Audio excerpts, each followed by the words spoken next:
bergerie, entre dans la vie, entre par le cœur de Marie, entre et sois béni.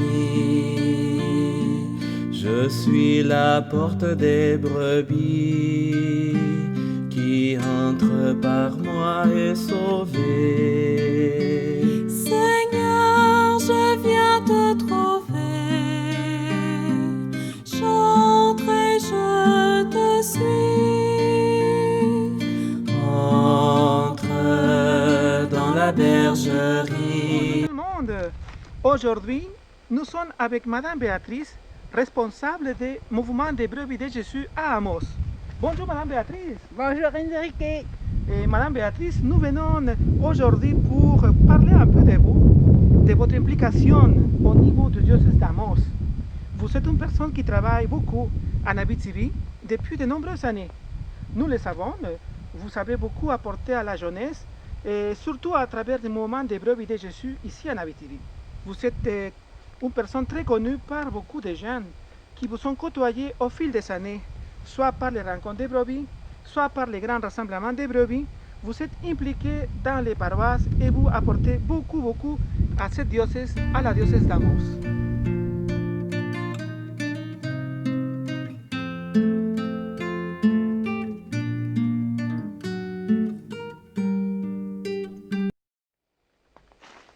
Merci d'avoir accepté de répondre à quelques questions pour nous.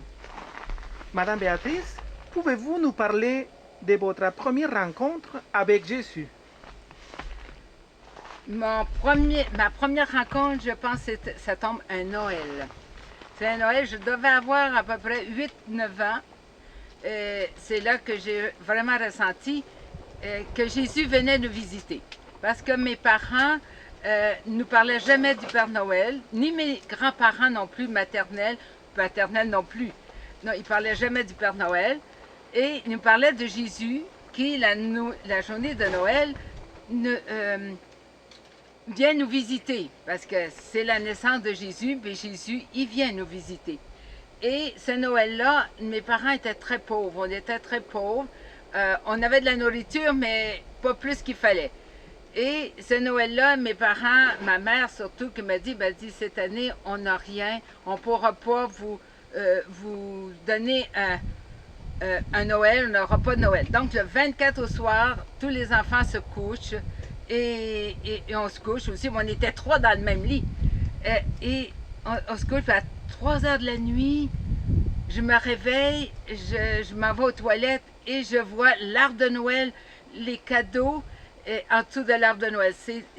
Et là, mes parents ils ont dit « Chut, allez coucher ». On est retourné se coucher et là, j'ai dit « Oh, Jésus est venu vraiment nous visiter. Il était là. C'est lui qui est venu. » Et maman, pour ce Noël-là, elle avait travaillé presque le soir pour faire des oursons pour mes frères parce qu'on n'avait pas d'argent pour ce Noël-là. Mais on aurait tous voulu avoir les oursons. Et c'était ma première rencontre avec Jésus. Et à partir de ce moment-là, je me suis rendu compte que Jésus était là et Jésus était dans ma vie. Et Jésus m'a donné beaucoup de clins d'œil.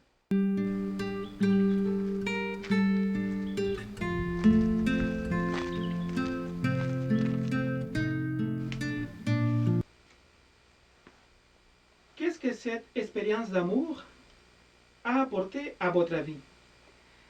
Bien, j'ai toujours senti le Seigneur qui était proche. Ça, était toujours proche, même dans l'Eucharistie, dans ce que je recevais, je sentais le Seigneur. Surtout après la communion, je sentais beaucoup. Et à 13-14 ans, je reçois le premier appel du Seigneur, qui était cette image que ma mère me présentée. Je montre cette image-là à ma mère, et ma mère a dit, « Regarde, Jésus semble te dire, aime-moi, toi du moins aime-moi. » Et j'ai toujours gardé cette image. Puis elle est toujours, elle reflète toujours mon premier appel. Et après cela, Bien là, à 16-17 ans, là, durant l'été, j'ai vraiment donné ma vie au Seigneur et je savais intérieurement que jamais je me marierais et que je serais seulement un exemple dans le monde. Donc, mais j'étais pas prête à, comme on dit, à faire des vœux, des choses comme ça. Mais durant mon adolescence, notamment, j'ai fait de la Légion de Marie, on rassemblait des jeunes, et c'était juste en 1976 et 77 que ma tante m'a interpellée pour m'occuper des enfants de cœur que le curé voulait avoir. Puis, moi, je ne voulais pas que ces enfants-là soient des parures en avant. Je voulais absolument qu'ils vivent une vie intérieure, une relation avec Dieu. Et c'est à ce moment-là que je faisais toutes sortes de, comment je dirais ça, d'endroits pour emmener mes jeunes, pour leur parler de Jésus en dehors de l'église, de la messe du dimanche. Puis ces enfants-là venaient à tous les dimanches. Et là, on dérangeait tout le temps, ça marchait jamais, ou bien il y avait trop de bruit. Donc, jamais je pouvais être dans l'intimité avec les enfants, dans le calme, dans la paix. Et c'est à ce moment-là que, là, par discernement, qu'on a construit la maison en 1980. Et en 1980, là, on a commencé des camps, des mini-fins de semaine de prière, mais les brebis n'existaient pas dans ce moment-là. Et je parlais de Jésus. Madame Béatrice, ça veut dire qu'à partir de ce moment-là, que vous avez vécu cette expérience, vous avez vraiment pris cette décision de travailler avec les enfants, d'avoir cette proximité, de montrer, de transmettre aux enfants cet amour que vous avez senti avec Jésus dans votre première rencontre. C'est là que vous avez commencé et vous avez saisi de cet appel pour être proche des enfants. J'avais déjà été, j'avais suivi mon cours pour être enseignante, donc j'aimais les enfants, on enseignait la catéchèse à ce moment-là, mais moi je trouvais que c'était, en tout cas pour les jeunes, surtout mes enfants de cœur, que c'était pas assez. Je voulais des mini fins de semaine de prière, puis je voulais leur parler. Et dans la maison, là j'ai mis il y avait beaucoup de statues, beaucoup d'images, parce que ceux qui viennent dans la maison, ils disent, ben, il y a beaucoup d'images, je suis sûre, et il y en a trop, c'est sûr, mais c'est à partir de ces images que bien souvent, le mini fin de semaine, ça faisait un thème. À un moment donné, c'était un thème sur la Sainte Trinité, parce que c'était l'image qui présentait la Sainte Trinité. Un autre, et c'est les questions des enfants qui se posaient sur l'image. Puis là, j'expliquais, et là, toute notre fin de semaine, notre mini fin de semaine, bien, faisait ça parce qu'ils arrivaient le samedi, ils repartaient. Au fond, on avait une journée de prière. Ils couchaient, puis le soir, puis toute une journée. Mais c'est là. Mais à un moment donné, j'ai mis à parler, mais pendant 10 ans, là, j'étais à court de moyens. Je ne savais plus quoi dire aux enfants, comment faire. Et c'est à ce moment-là que sœur Marthe, des Sœurs de l'Assomption, elle me parle des brebis de Jésus parce que la sœur Jocelyne venait de faire une formation à moi. Puis là, sœur Marthe a dit, non, c'est pas moi qui ai besoin, mais elle, je la verrai. Et sœur Jocelyne est revenue une deuxième fois. Et là, à ce moment-là, Amos et Landrienne sont partis. Mais ça faisait déjà... depuis, ça c'est en 92, mais il y avait déjà des petites brebis en Abitibi. Le 17 octobre 87 à Manneville, ça a commencé le premier groupe de brebis. Après ça, il y a eu Sainte-Hélène de Mansbourg, Clerval, où que sœur Lorette avait fait, avait parlé des brebis, puis elle a fait une formation. Et c'était juste Puis en 1991, il y avait Manneville, Joutel, Villemontel et Saint-Marc. Et à moi, c'est juste été en 1992. Mais le premier rassemblement qui a eu lieu au Christ-Roi en 1991, j'étais là, mais parce que sœur Lorette m'avait invité.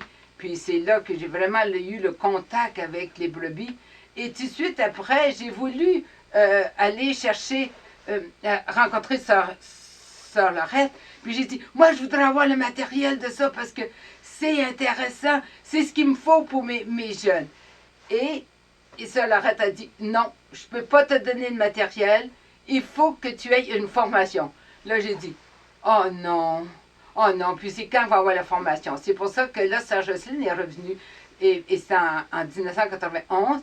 Et puis là, nous autres, on a commencé finalement en 1992, les petites brebis, avec 5 enfants. C'est bon. Et Madame Béatrice, pouvez-vous nous parler un peu du mouvement des brebis de Jésus? En quoi ça consiste? C'est quoi sa raison d'être? Le mouvement des brebis de Jésus, après avoir enseigné tellement la catéchèse, après avoir enseigné tellement de parler de Jésus, il manquait quelque chose. C'est-à-dire cette relation avec le Seigneur, que les enfants puissent toucher le Seigneur. Et le mouvement des brebis de Jésus nous parle de la parole de Dieu, même la parole de Dieu est mise en chant. Et il y a une première rencontre qui est juste l'approche des petites brebis, de la parole de Dieu avec les petites brebis. La deuxième, c'est l'expérience de la parole. Et la troisième rencontre, c'est sur l'application de cette parole. Mais le mouvement des brebis de Jésus, c'est un mouvement d'évangélisation. C'est une voie d'évangélisation pour les enfants. Et c'est aussi, c'est ecclésial, c'est missionnaire.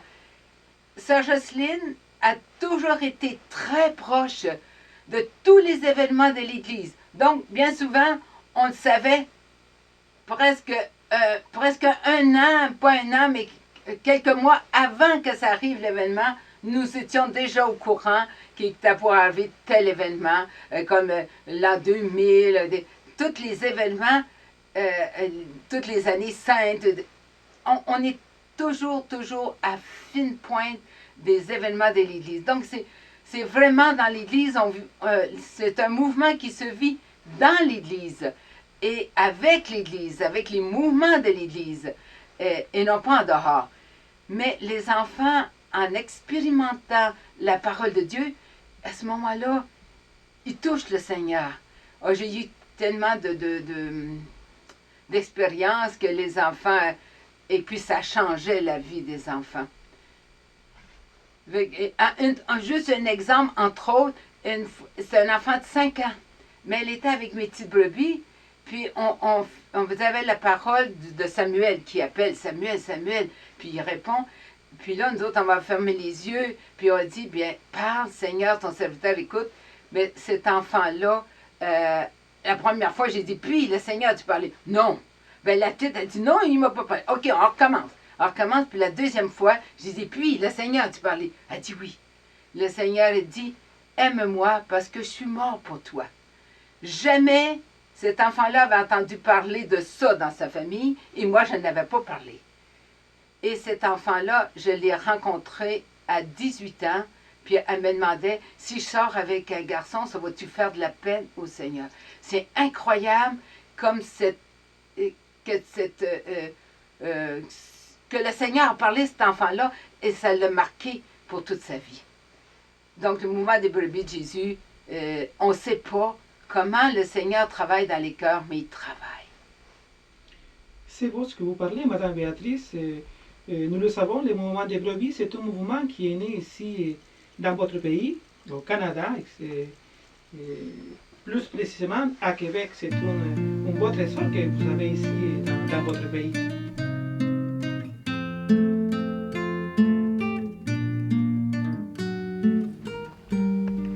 Madame Béatrice, vous faites maintenant partie de la communauté des servants de l'agneau. Pourquoi vous avez décidé de devenir un servant de l'agneau? Bien, en 1980, avec la maison, à ce moment-là, je me suis consacrée au Seigneur par vœu avec un prêtre. Donc, cette année, ça fait 40 ans que je suis consacrée. Mais il manquait quelque chose à ma consécration, c'est-à-dire une spiritualité. Et après les discernements, bien, les discernements ont toujours été je voulais aller à une telle place pour avoir soit les monastères, les sœurs de Rédemptoristine ou les Solitude Myriam. Et ça a toujours été non.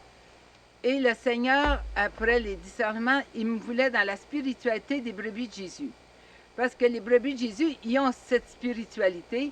On a un charisme, une spiritualité et une pédagogie. Mais la spiritualité, ça m'allait comme un gant. Ça répondait vraiment à mon cœur.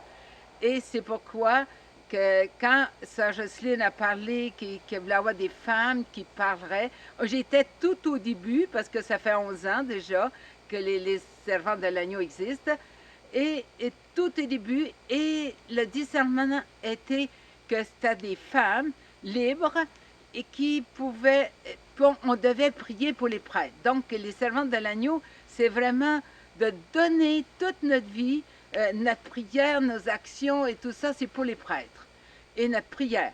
Donc, là, j'ai dit oui parce que c'était dans la spiritualité des brebis de Jésus.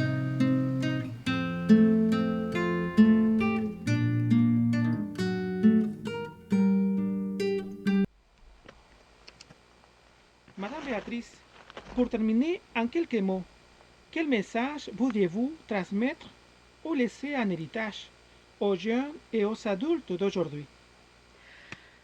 C'est pour les adultes qui veulent utiliser ce matériel, les brebis de Jésus, faire des brebis de Jésus.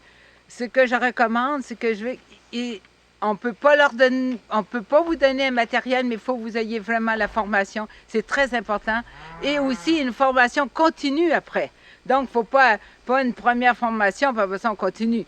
Ça, pour les jeunes et pour le mouvement des brebis de Jésus, c'est vraiment une rencontre avec Jésus. La parole de Dieu, c'est un trésor. Et un trésor à découvrir. C'est un trésor il faut que toute notre vie, que ce soit les enfants et les adultes, que la parole de Dieu soit vie, dans une vie quotidienne. Parce que c'est vraiment un trésor et c'est à découvrir. Et Sœur Jocelyne, elle disait, parce que dans le charisme des brebis de Jésus, c'est le bon berger qui prend soin. Donc, le bon berger prend soin de nous, il nous nourrit par sa parole et son Eucharistie. Mais pour être nourri, bien, il faut prendre la parole de Dieu, la lire, la mastiquer, la méditer, puis essayer de la mettre en pratique. Mais c'est vraiment, c'est la parole de Dieu qui est importante. L'Eucharistie, on ne peut pas y aller, des fois on ne peut pas y aller, on ne peut pas aller à la célébration, mais la parole de Dieu est à la portée de notre main. Donc, utiliser la parole de Dieu, s'en nourrir, laisser le bon berger nous nourrir.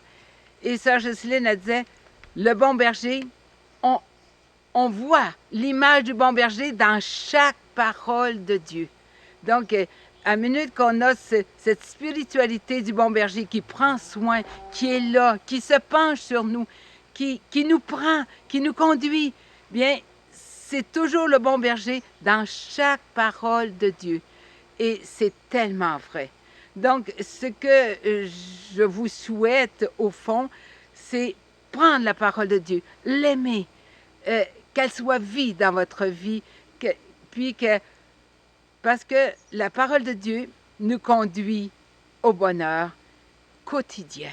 Donc, ce que je vous souhaite, aimer la parole de Dieu de tout votre cœur et le bon berger, toujours l'avoir en tête. Je te connais dans la douceur, je t'aime et te couvre d'amour. Seigneur, je m'ouvre au bonheur, j'entre et je te suis. Madame Béatrice, nous vous remercions pour votre implication durant toutes ces années. Après des jeunes, que votre générosité et votre amour puissent fleurir dans leur cœur de toutes les jeunes. Que le Seigneur vous bénisse et vous accorde la santé pour continuer votre belle implication. Merci, Madame Béatrice. Et que le bon berger t'accompagne toujours. Merci beaucoup. À la prochaine. Va chercher mes autres brebis, les égarer, les assoiffer. Seigneur, prends les